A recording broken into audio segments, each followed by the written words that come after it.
Mengisahkan satu insiden kematian melibatkan seorang pelajar perempuan berusia 16 tahun yang telah berlaku di sebuah sekolah menengah di Bandar Utama Telajaya pada 14 Oktober 2025 di antara jam 9 pagi sehingga 9.30 pagi.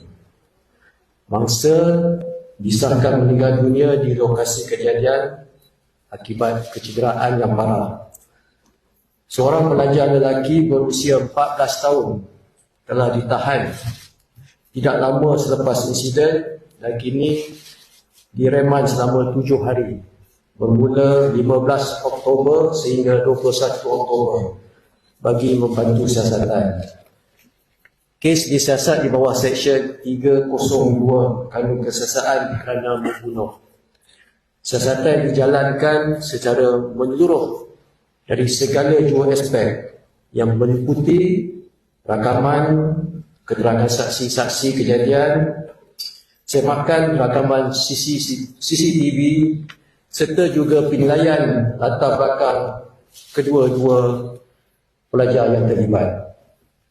Sehingga kini sebanyak 57 rakaman percakapan saksi telah direkodkan yang melibatkan para pelajar sekolah, guru-guru, ahli keluarga dan juga wakil kaunseling sekolah.